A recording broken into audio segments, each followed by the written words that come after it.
Hey guys, it's your girl Karen. I am back again for another session speaker for the 2020 Rehab Your Life virtual summit.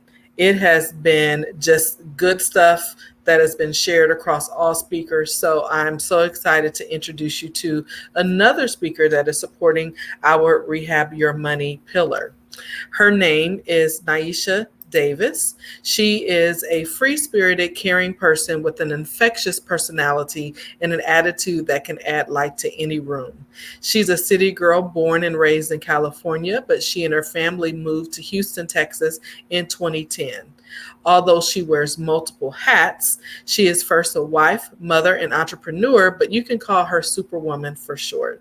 Her passion and purpose in life is to help others in any way possible, which led her to pursue her bachelor's degree in psychology at the University of Houston. Naisha is now a small business owner of Remarkable Wealth Solutions, where she is partnered with the United Credit Education Services.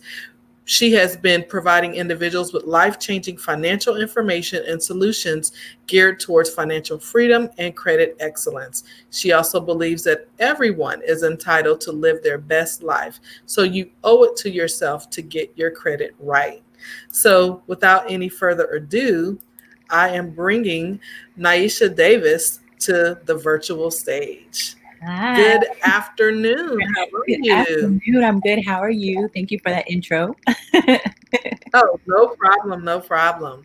So, your title is Scrolling Across the Bottom, Overcoming Credit Challenges to Rehab Your Life. So, I'm just going to give you the floor.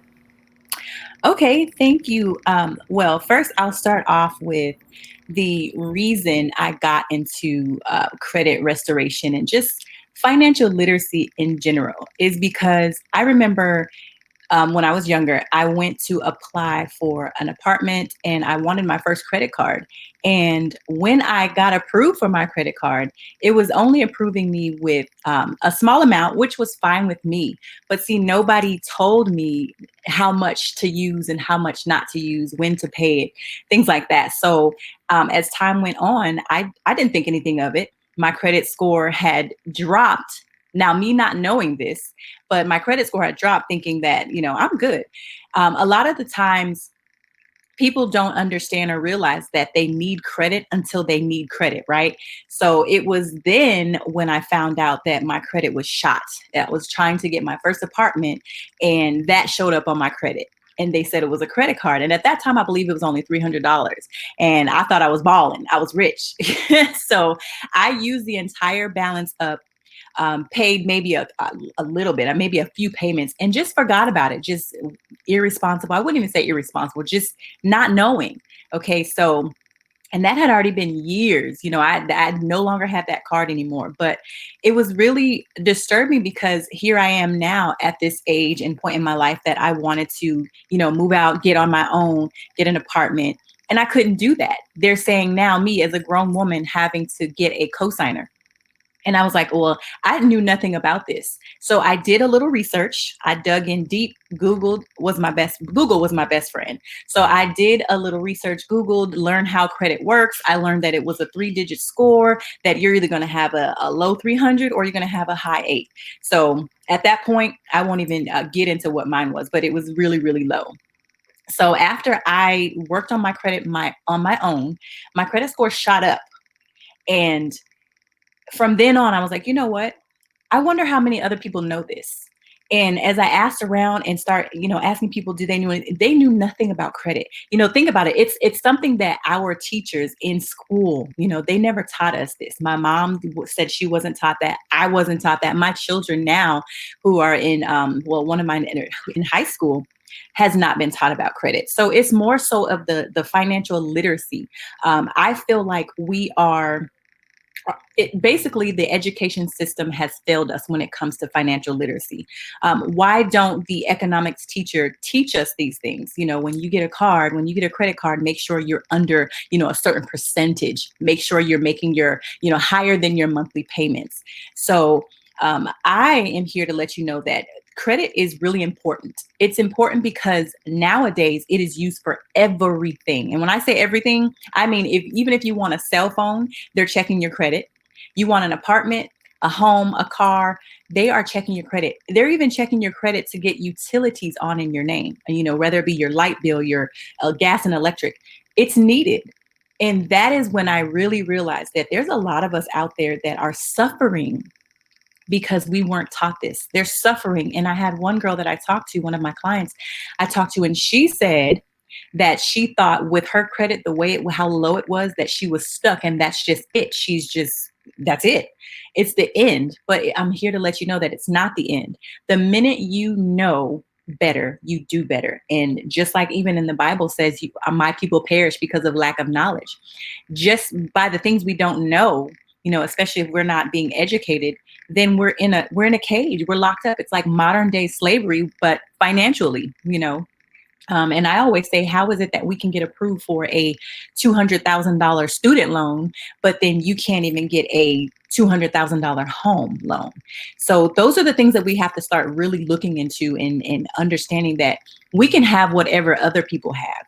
We just have to go about it the right way. We have to be educated. And once we know, right, once we know better, we do better. So that is why I got into this realm of trying to teach people financial literacy. And then I partnered with a company who was actually helping drive that and reach more people. And it's been such a joy to see how many people that I can help change their financial status or change their lives on their way of thinking when it comes to budgeting. We all know that if we knew how to budget or better at budgeting, then we wouldn't be in the situations that most of us are in now. There wouldn't be over 78 million Americans living with poor credit. So it's more of just the knowledge, the literacy, that you just have to educate yourself.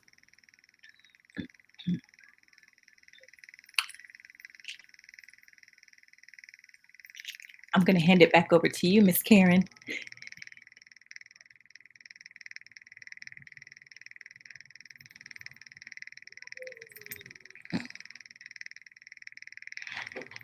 I can't hear you. There we go. My bad.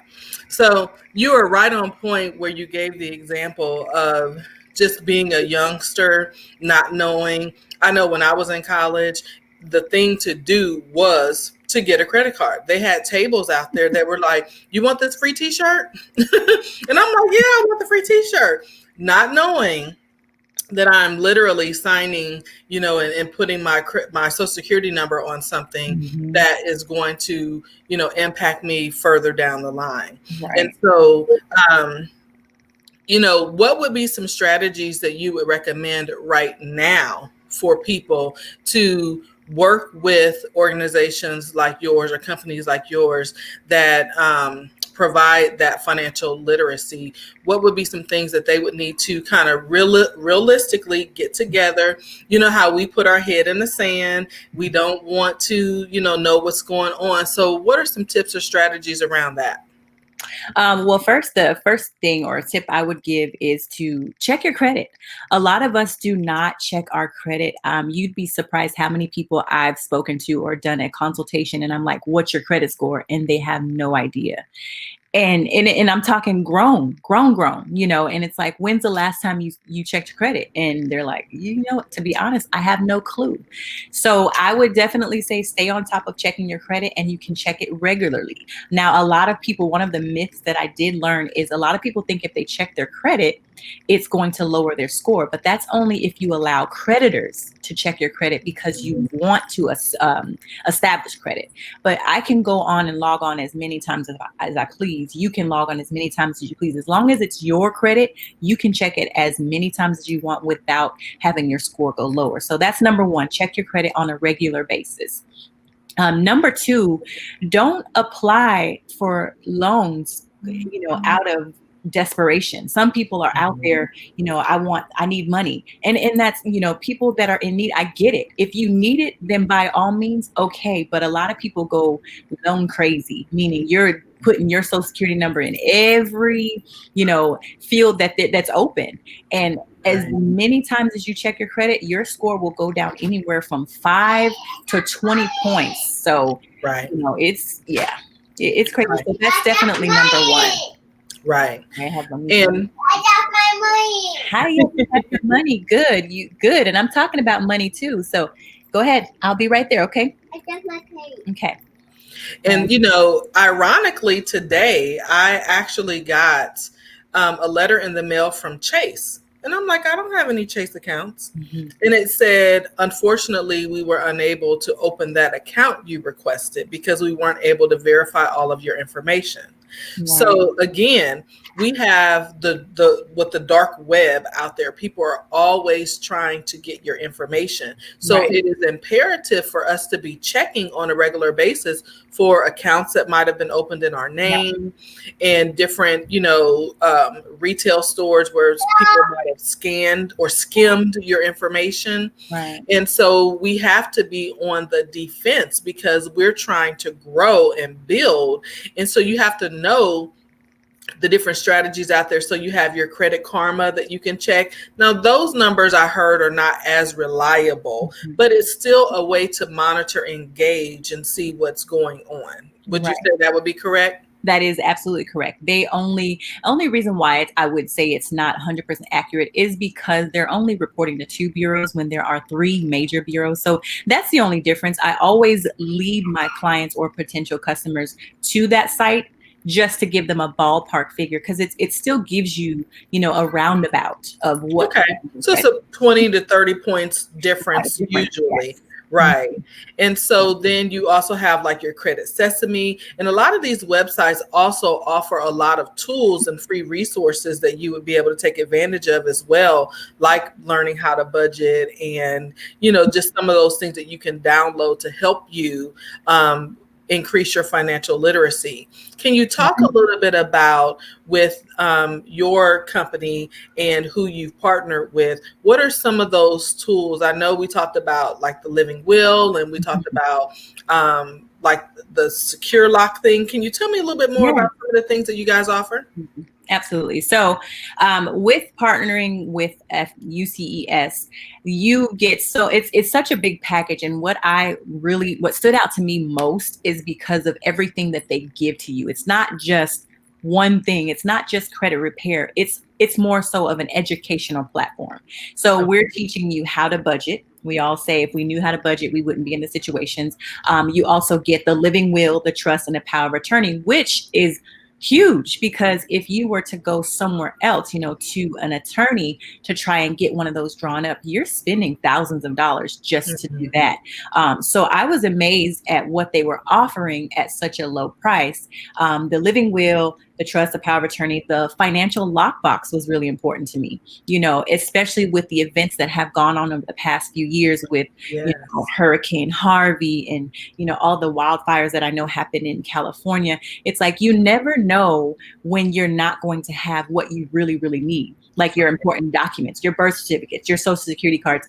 That thing follows you forever. So it's like if somebody gets a hold of that or you no longer have that, then who are you? You know what I mean? And it's Right. also good. That's your fingerprint. That's you. That's who you are. You got that. That's yours. So the financial lockbox was really important because that's a place where you can actually virtually put your documents in, and you can give family members or close friends access to that. So God forbid something was to happen to you or you're incapacitated for whatever reason, and you can't medically make decisions, they have access to those documents. They can help you, if there's bills that need to be paid, they know that they can get to your social. If there's something that, it's really handy. It comes in really handy. So I really like that. There's so many. There's a 12 services altogether. And to me, like I said, that was the biggest. Those were the biggest ones. The budgeting, the financial lockbox, and the living will with the power of attorney. Those are those ones that I really would say it's great.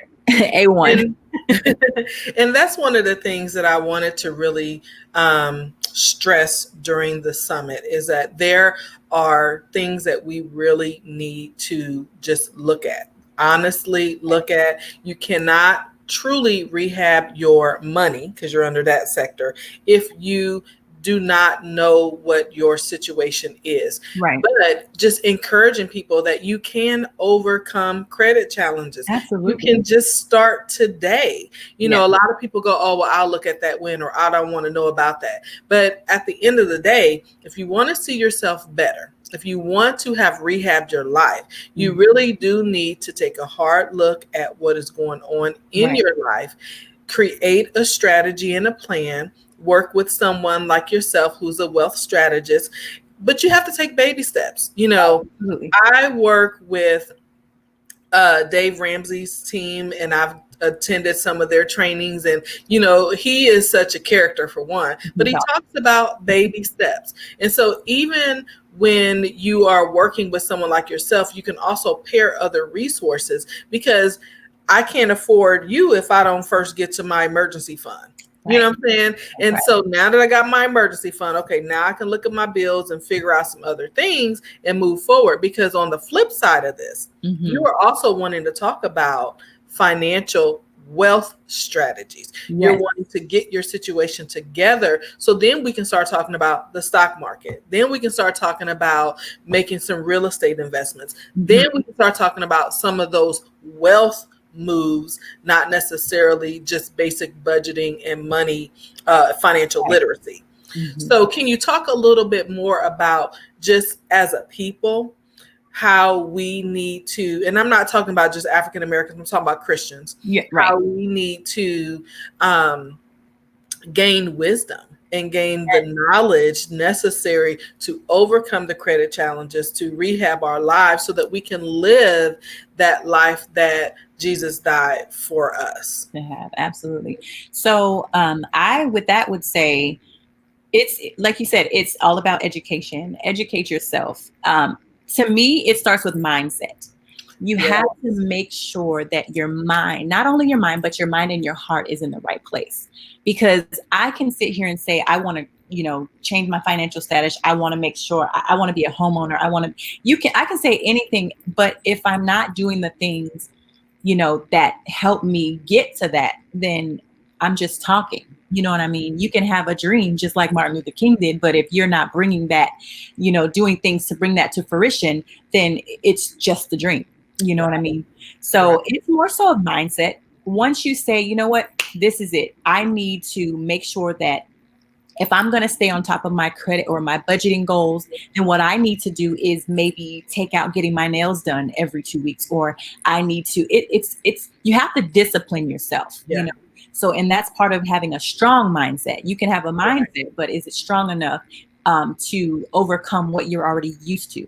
See, we have to right, train our minds, to stop thinking about what we used to do and do what works for us now or what should work for us. So, I mean, it's mindset. It took me a long time. It's like you said, what is the saying about trying to break a habit or to form a habit and to break right, one? So it's the same thing. Your mind is a muscle. You have to work it out. You have to stretch it. Educate yourself. Don't go right, with what people say. And that's another thing I learned. You can tell me anything, but let me go research that so that I can learn what you told me and then some. So, right, right. And so then also surrounding yourself with other like-minded people. right. You hear that a lot, but it really does matter It's because the true. quality of the conversations change. I Oh, know how whenever we see each other, it's like, hey, what's the latest this or what's the latest that? It's yes. always a quality conversation. Yes. And you have certain people in your circle where you are not able to do that. That. And they will pull you down. Oh, And absolutely. we just have to be real with that. And so, thank you so much for sharing your expertise and just, making yourself available. I know we had the little one pop in, but we are in the middle of a pandemic. And so, I'm surprised one of mine didn't pop in. And so, I just truly appreciate it. And your information will be available on the resource link for people to be able to connect with you. Are there any final words that you would share with our audience? My final words or final thought would be just if there's something you want to do, if there's goals you have, write them down. Just like the Bible says, write the vision, make it plain so that everybody can see, so that all can see. So the main thing is just to write it down and check it off. Start with small goals. I always tell people, even the small victories are victories. Yes. You got Yes. to start small, even if it, like you said, you have to crawl before you walk, and you got to take baby steps. Yes. And I used to be that one where it's like I wanted to be further, where further than or be where someone else was. But Hmm. that wasn't my journey. I don't know what you've been through to get to where you are. So I learned to just soak in the moment, take baby steps, and still celebrate the small victories. Awesome. Thank you so much. That is Niesha Davis, wealth strategist. Thank you.